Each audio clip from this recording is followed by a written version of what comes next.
बरसात में बोनी बहू की वो काली रात।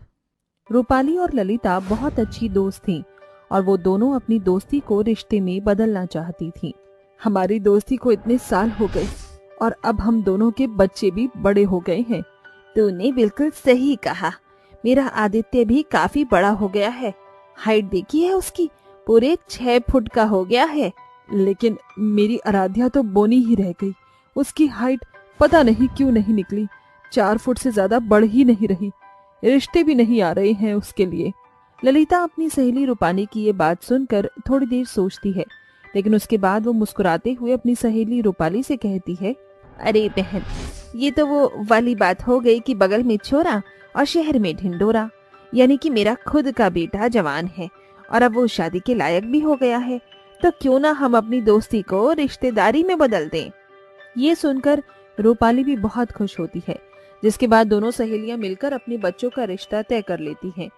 कुछ ही दिनों में शादी की रस्में शुरू हो जाती हैं, लेकिन ललिता के बेटे आदित्य को इतना भी नहीं पता था कि उसकी माँ जिस लड़की से शादी कर रही है वो लड़की कद में बहुत ज्यादा छोटी है। शादी के पहले दिन जैसे ही आराध्या दूध का गिलास लेकर आदित्य के कमरे में जाती है, वो आराध्या को देखकर हंसने लगता है और कहता है, ये कैसा मजाक है? लगता है तुम आराध्या की छोटी बहन हो, लेकिन आज की रात मुझे तुम्हारे साथ नहीं बल्कि तुम्हारी बहन के साथ गुजारनी है। जाओ अपनी बहन को लेकर आओ। दूध का गिलास टेबल पर रखने के बाद आराध्या आदित्य से कहती है, अरे आप मुझे गलत समझ रही हो। मैं ही आराध्या हूँ, आपकी पत्नी। आपने मुझसे ही शादी की है। आदित्य ये सुनते ही पागल हो जाता है। उसे कुछ समझ नहीं आता।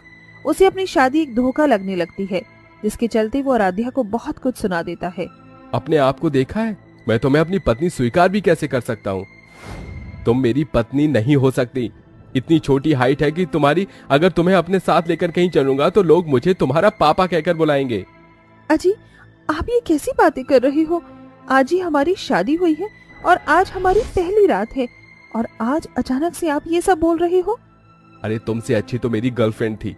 काश मेरी शादी उसी से हो जाती। कम से कम बच्चे जैसी पत्नी लेकर तो नहीं घूमना पड़ता मुझे। मैं तुम्हें अपनी आंखों के सामने नहीं देखना चाहता हूँ। धोखा हुआ है मेरे साथ। चली जाओ यहाँ से और मुझे अपनी शक्ल भी मत दिखाना। आदित्य का गुस्से का लेवल बहुत ज्यादा ऊपर होता है, जिसकी वजह से आराध्या बहुत ज्यादा डर जाती है। उसे कुछ समझ नहीं आता, जिसके चलते वो कमरे से बाहर निकल आती है। घर के सभी लोग आराम से सो रहे होते हैं। वो किसी को परेशान करना नहीं चाहती थी, इसीलिए वो रसोई में जाकर सो जाती है। लेकिन अचानक से आधी रात को उसे आदित्य के कमरे में हलचल की आवाज आती है। अरे ये क्या? आदित्य जी के कमरे से ये कैसी आवाज आ रही है? कहीं कोई चोर तो नहीं घुस गया? मुझे उनके कमरे में जाकर देखना चाहिए। आराध्या ऐसा सोचकर जैसे ही आदित्य का कमरा खोलती है, उसके बिस्तर पर आदित्य एक बहुत सुंदर सी लड़की के साथ लेटा हुआ था। वो अपनी पहली रात अपनी गर्लफ्रेंड के साथ गुजारने लगता है। ये देख आराध्या के पैरों तले जमीन खिसक जाती है और वो बिना कुछ कहे ही वहाँ से रोते हुए बाहर आ जाती है। बाहर बहुत तेज बारिश होती है। ये सब क्या हो रहा है मेरे साथ? मेरा पति मेरी पहली रात पर अपनी ही गर्लफ्रेंड के साथ सो रहा है। हे भगवान, इससे पहले तो तू मुझे उठा ही लेता। ऊपर से आदित्य जी को मैं बिल्कुल भी पसंद नहीं। ये बात मैं घर में किसी को बता भी नहीं सकती, क्योंकि मेरे लिए आदित्य जी की खुशी मायने रखती है। आराध्या पूरी रात फूट फूट कर रोती है। अगले दिन सबके उठने से पहले ही आराध्या एक संस्कारी बहू होने के नाते पूरे घर की साफ सफाई करके और नहा धोकर मंदिर में पूजा करती है, जिसके बाद में सभी के लिए नाश्ता भी बनाती है। अरे वाह बहू, तूने तो सुबह सुबह सारे काम कर लिए, ऊपर से नाश्ता भी बनाया है। बहुत ही अच्छी खुशबू आ रही है। चल हम सभी को नाश्ता परोस दे। ललिता अपनी बेटी पूजा के साथ नाश्ता करने लगती है। तभी वहाँ पर आदित्य अपने कमरे से श्रेया को लेकर आता है, जिसे देखकर ललिता और पूजा हैरान रह जाती हैं। हे भगवान, बेटा ये सब क्या है? कल ही तो तेरी शादी हुई है और तू अपने कमरे से किसी और औरत के साथ बाहर निकल रहा है। ये कोई और औरत नहीं है, बल्कि ये आज से इस घर की बहू है। इसका नाम श्रेया है और ये मेरी गर्लफ्रेंड से अब पत्नी बन गई है।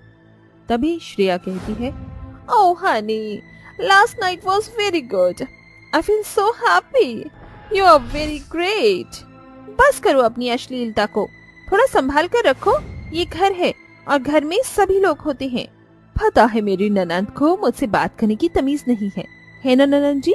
बात करने की तमीज सीख लो, नहीं तो अपनी भाभी को तुम अच्छे से जानती नहीं हो। श्रेया पहले दिन से ही घर के सभी लोगों को धौंस जमाने लगती है। ऊपर से वो आराध्या को तो घर की नौकरानी समझती है। अच्छा, यही है वो लड़की जो हाइट में बोनी है? अरे तूने मेरे बुलडॉग जैसे आदित्य से शादी कर कैसे ली? तेरा तो मैं वो हाल करूंगी जो तूने कभी सपने में भी नहीं सोचा होगा। चल जा, मेरे लिए फटाफट नाश्ता लगा। बेचारी आराध्या पहले ही बहुत ज्यादा परेशान थी और अब उसे रोजाना अपनी सौतन को अपने पति के साथ देखना था, लेकिन उसके पास और कोई चारा भी नहीं था, जिसके चलते वो ये सब रोजाना देखने लगती है। आदित्य का सुबह ऑफिस जाने का समय हो ही गया है, अभी तक श्रेया उठी ही नहीं। अगर वो उठेगी नहीं तो नाश्ता बनाएगी नहीं तो आदित्य लेट हो जाएंगे। मुझे ही जल्दी सारे काम निपटाने होंगे।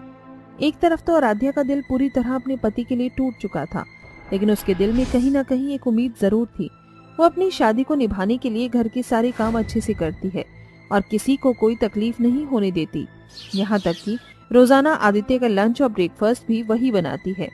ये सब देखकर एक दिन आदित्य अपनी पत्नी श्रेया से कहता है, खुश रहो, तुम मेरी पत्नी हो और मैं चाहता हूँ कि तुम मेरे लिए कुछ करो, जैसे मेरे लिए लंच बनाना या ब्रेकफास्ट बनाना या मेरे कपड़े इस्त्री करके देना। तुम्हें थोड़े बहुत काम तो करना ही चाहिए। तुम क्या मुझे इस घर के अंदर नौकरानी बनाकर लेकर आए हो? अरे भरी गर्मी है, काम करने वाली नहीं हूँ मैं। तुम कौन होते हो मुझे बताने वाले? इस प्रकार उन दोनों में थोड़ी सी बहस हो जाती है, जिसके बाद आदित्य गुस्से में ऑफिस पहुंच जाता है। अब रोजाना आदित्य और श्रेया में किसी न किसी बात को लेकर लड़ाई होने लगती है, जिस कारण आदित्य बहुत ज्यादा परेशान हो जाता है और ऑफिस से मिल रही प्रपोजल को वो एक्सेप्ट कर लेता है। डोंट वरी सर, मैं ये मीटिंग बहुत अच्छे से करूंगा। आदित्य को थोड़ा सा अकेलापन चाहिए था, क्योंकि वो अपनी पसंद की लड़की घर में ले तो आया था, लेकिन उसकी हरकतें और उसकी बातों से वो फ्रस्ट्रेट हो चुका था। इसी के चलते वो एक मीटिंग के लिए गोवा जाने वाला था। वो घर से निकल तो जाता है, लेकिन तेज बारिश के कारण उसे फ्लाइट कैंसिल करनी पड़ती है और उसे वापस घर आना पड़ता है। रात के 12 बजे होते हैं। घर में सब लोग सो चुके थे। आदित्य सीधा अपने कमरे में जाता है। कमरा खोलते ही उसके पैरों तले जमीन खिसक जाती है। तुम्हारी इतनी हिम्मत, तुम मुझे धोखा दे रही थी? आदित्य अपने ही बेडरूम में अपनी ही पत्नी के साथ उसके बॉयफ्रेंड को देख लेता है। अपने बॉयफ्रेंड अर्जुन को अपने कमरे में बुला लिया था। So what? इसमें कौन सी बड़ी बात है? तुमने भी तो अपनी पत्नी के साथ ऐसे ही किया था।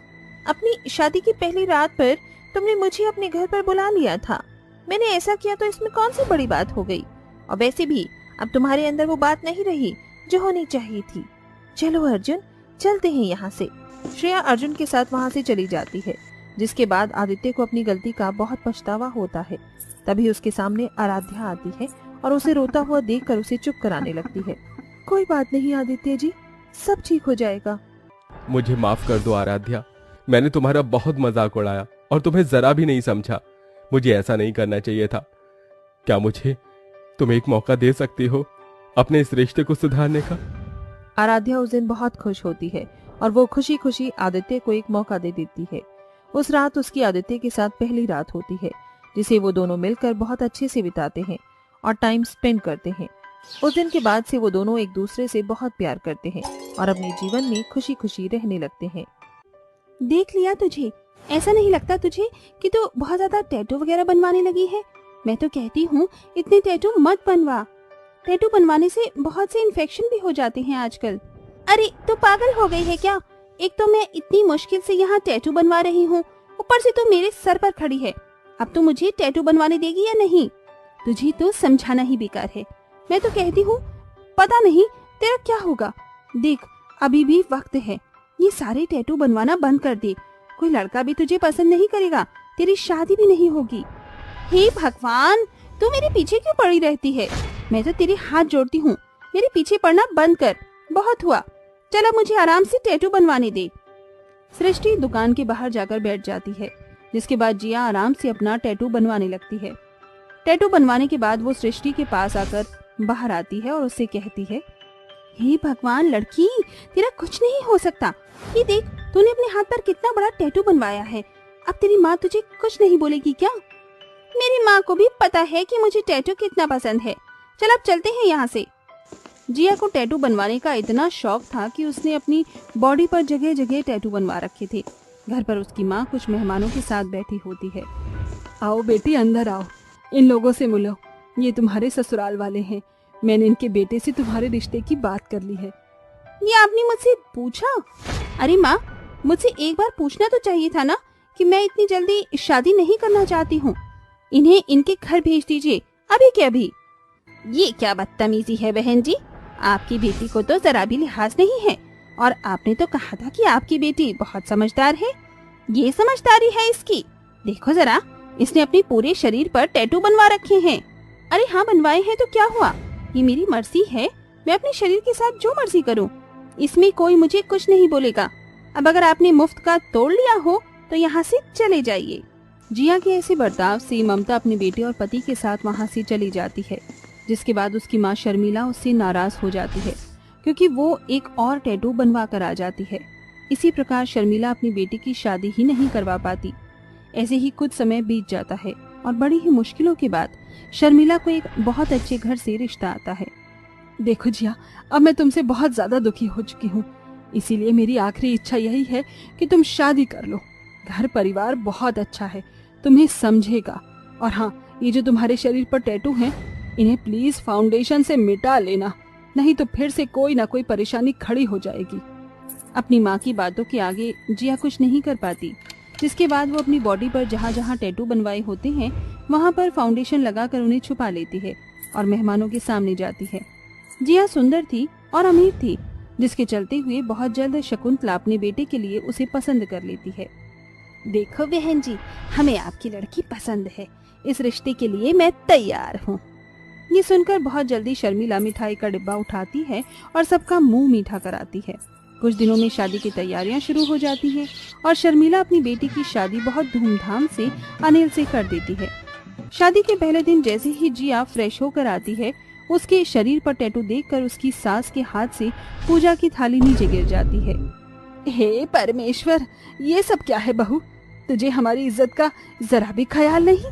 तूने ये अपने शरीर पर क्या बनवा रखा है? इन्हें टैटू बोलते हैं माँ जी, आपको नहीं पता? देखो कितने प्यारे लग रहे हैं। तभी उसकी ननंद देखकर कहती है, टैटू तो सच में अच्छी लग रही है भाभी, आपने कहाँ से बनवाए? जिया उसे शॉप का नाम बताने ही वाली होती है कि तभी शकुंतला अपनी बेटी प्रिया के मुंह पर एक जोरदार तमाचा मारती है। तुम्हारा दिमाग तो खराब नहीं हो गया है? अगर आइंदा दोबारा ऐसी कोई बात पूछी तो मुझसे बुरा कोई नहीं होगा। और जिया, तुम इस घर की बहू हो, तुम्हारे ऊपर ये सब अच्छा नहीं लगता। कोशिश करो कि ये सब दिखे ना। शकुंतला ऐसा कहकर अपने कमरे से एक सूट लाकर जिया को दे देती है और कहती है, अब से तुम इन कपड़ों को नहीं पहनोगी, आज से तुम सूट पहनकर रहोगी ताकि तुम्हारा पूरा शरीर ढका रहे। शकुंतला के कहने पर जिया कुछ नहीं कह पाती और उसे ना चाहते हुए भी सूट पहनना पड़ता है। लेकिन जिया का टैटू बनवाने का शौक बंद नहीं होता। वो अपनी शादी के बाद भी जब भी कोई नया टैटू देखती तो उसे अपने शरीर पर बनवाने का उसका मन करता, तो वो अपने टैटू की शॉप पर पहुंच जाती और टैटू बनवाने लगती। इसी दौरान जिया गर्भवती हो जाती है और गर्भवती होने के बाद भी वो अपने शरीर पर टैटू बनवाने टैटू शॉप पर पहुंच जाती है। एक दिन टैटू के शॉप के अंदर जाते हुए उसे उसका पति देख लेता है। अरे ये क्या, ये तो जिया है। लेकिन जिया अंदर क्यों जा रही है? इसे तो मना किया गया है कि टैटू नहीं बनाना। अनिल जिया का पीछा करते करते अंदर पहुंच जाता है, जहां जिया अपने पेट के ऊपर टैटू बनवा रही होती है। ये देख अनिल को गुस्सा आता है और वो जिया का हाथ पकड़कर उसे घर ले आता है। क्या तुम पागल हो गई हो या तुम्हारे अंदर अकल बिल्कुल भी नहीं है? हे भगवान, ये तुम क्या करने जा रही थी? तुमने अपने बारे में ना सही कम से कम मेरे बच्चे के बारे में तो सोचा होता। तुम्हें पता है ना, गर्भवती होने के बाद कितनी चीजों का ख्याल रखना पड़ता है। हर बार टैटू के खिलाफ शब्द सुनने की वजह से जिया बहुत ज्यादा फ्रस्ट्रेट हो जाती है, जिसके चलते वो गुस्से से अपने पति से कहती है, तुम लोगों ने मुझे समझ क्या रखा है? जब देखो कभी तुम सुना देती हो तो कभी तुम्हारी माँ। अरे मेरा पैसा है और मैं अपने शरीर पर जगह जगह टैटू बनवाऊं तो मुझे तुम्हारे पूछने की या तुम्हारी परमिशन की कोई जरूरत नहीं है। मेरा जो मन करेगा मैं वो करूंगी। आइंदा मुझे टोका तो मुझसे बुरा कोई नहीं होगा। जिया इतना कहती ही है कि तभी उसे अचानक से पेट में बहुत तेज दर्द शुरू हो जाता है। वो दर्द बर्दाश्त नहीं कर पाती, जिसके चलते अनिल उसे फौरन हॉस्पिटल लेकर जाता है। डॉक्टर साहब, मेरी पत्नी की बहुत ज्यादा तबीयत खराब हो रही है, उसे पेट में बहुत दर्द हो रहा है, जरा देखिए क्या हुआ है। डॉक्टर उसे चेकअप करवाने के लिए ले जाते हैं। उसका पहला अल्ट्रासाउंड होता है जिसमें बच्चे की धड़कन बहुत स्लो सुनाई दे रही होती है और वहीं बच्चे के मूवमेंट भी ठीक से नहीं हो पाते। आपकी पत्नी के पेट में जो बच्चा है, देखिए, ये कहते हुए मुझे बहुत बुरा लग रहा है। वो इस दुनिया में आएगा तो सही और अपनी आंखें भी खोलेगा, लेकिन हो सकता है कि वो प्री मैच्योर डिलीवरी हो जाए या फिर बच्चा हैंडीकैप हो सकता है। ये सब आपकी पत्नी के पेट पर टैटू बनवाने की वजह से हो रहा है। ये सुनते ही अनिल की आंखों में आंसू आ जाते हैं और वो बहुत बुरी तरह से रोने लगता है। रोते रोते वो जमीन पर बैठ जाता है। ये सब जिया देख लेती है और उसे बहुत बुरा लगता है। जिसके बाद अनिल जिया के पास आता है और उससे हाथ जोड़ते हुए कहता है, मैं समझ सकता हूँ कि तुम्हें टैटू बनवाने का बहुत शौक है, लेकिन अपने टैटू की वजह से इस नन्ही सी जान को नुकसान मत पहुंचाओ। अनिल बच्चे के लिए अपनी ही पत्नी के आगे गिड़गिड़ाने लगता है। ये देख जिया को भी रोना आता है और वो अनिल की बात समझ जाती है। जिसके बाद वो उससे कहती है, चुप हो जाओ जी, ऐसे मत रो, मुझे अच्छा नहीं लग रहा। मुझसे बहुत बड़ी गलती हुई है। मैं ऐसा आज के बाद दोबारा नहीं करूंगी और कोई टैटू अपने शरीर पर नहीं बनवाऊंगी। जिया ऐसा कहकर अनिल को गले से लगा लेती है। अनिल जिया को माफ कर देता है और उसे एक और मौका देकर वापस घर ले जाता है। जिसके बाद जिया अपने बच्चे का बहुत अच्छे से ख्याल रखती है और कुछ ही महीनों बाद उसकी डिलीवरी हो जाती है। टैटू ना बनवाने की वजह से और ख्याल अच्छे से रखने की वजह से उसका बच्चा स्वस्थ पैदा होता है। जिसके बाद वो अपने सारे टैटू मशीन द्वारा मिटवा देती है और अपने परिवार के साथ खुशी खुशी रहने लगती है।